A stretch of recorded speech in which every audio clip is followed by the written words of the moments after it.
Hi guys, मैं मोहम्मद सलमान एक बार फिर से आपका स्वागत है हमारे YouTube channel M S live में। हमारे चैनल से जुड़ने के लिए एम एस लाइव सब्सक्राइब करना ना भूलें।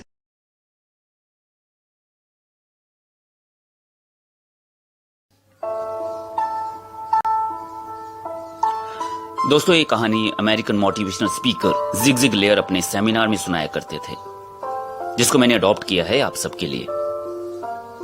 कहा जाता है कि एक आदमी था जो पेट लवर था, डॉग लवर था, और he was a very fit man. और सुबह सुबह उसका रूटीन हुआ करता था जॉगिंग करने का। बीच के पास एक बहुत ही अच्छा जॉगिंग ट्रैक था जहां पर वो हर रोज जॉगिंग करने जाया करता था। तो एक सुबह जब वो जॉगिंग कर रहा था तो दूर से एक कुत्ते के रोने की आवाज आना शुरू हो गई। Since he was a dog lover, तो इमीडिएटली उसके मन में एक एम्पैथी फील हुई, ये जानने के लिए कि ये डॉग कहां पर है, पेन में है और मुझे जाकर उसकी हेल्प करनी चाहिए। तो जिस डायरेक्शन से आवाज आ रही थी रोने की, वो उस डायरेक्शन में धीरे धीरे चलता गया।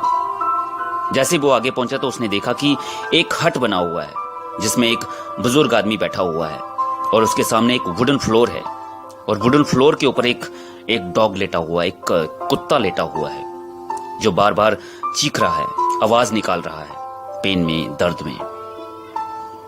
तो ये आदमी अब और बर्दाश्त नहीं कर सका और उसने उस बुजुर्ग आदमी से पूछा, सर, आपका कुत्ता रो क्यों रहा है? ये इतनी पेन में है, आप कुछ कर क्यों नहीं रहे? तो उस आदमी ने हंसते हुए कहा, अरे छोड़ो यार, ये तो हर वक्त ही रोता रहता है। कुछ लोग जिंदगी में ऐसे ही होते हैं, हर वक्त रोते रहते हैं। बट एनीवेज, कहानी यहां खत्म नहीं होती। फिर उस आदमी ने कहा कि सर, ये काफी परेशानी में है, बताइए दिक्कत क्या है, इसकी हेल्प करते हैं। उसने कहा कि बेटा, परेशानी कोई नहीं है। जहां पर ये लेटा हुआ है, जिस वुडन फ्लोर के ऊपर ये लेटा हुआ है, वहां पर एक कील है जो उसके पेट में धंसी हुई है। He is laying on A nail. नीचे एक कील है जो उसके पेट में धंसी हुई है। तो उस आदमी ने बड़े हैरान होकर पूछा, परेशान होकर पूछा कि sir,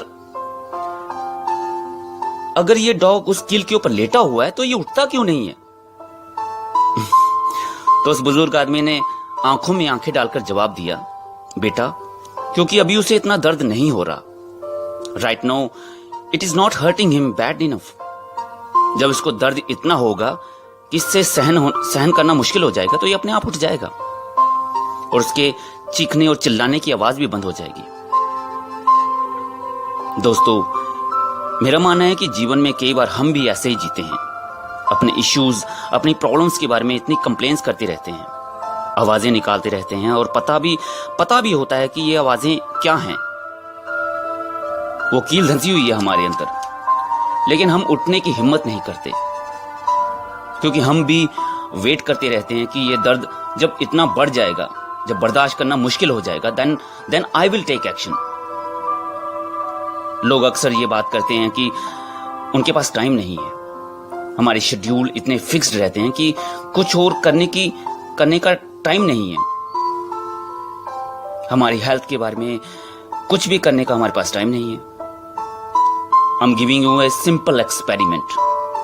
List down your priorities. Priority number 1, priority number 2, priority number 3. आपकी प्रायोरिटी से यह पता लग सकता है कि आप अपने जीवन को किस तरह से गुजार रहे हैं। जिस इंसान की नंबर 1 प्रायोरिटी उसकी हेल्थ होगी, नंबर 2 प्रायोरिटी उसकी फैमिली होगी या लर्निंग एंड डेवलपमेंट होगी, वो ये काम करने का वक्त जरूर निकालेगा, अपने लिए जरूर वो वक्त निकालेगा। और बाकी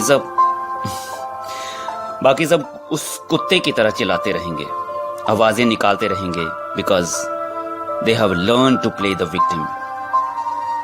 दोस्तों, अगर ये गिफ्ट अगर एक गिफ्ट अगर अपने आप को आप देना चाहें तो ये दीजिए, take responsibility of your life. अपने जीवन के 100%, 100% अपनी जिम्मेदारी लें। Learn to take charge of your life and stop complaining. Thanks for watching.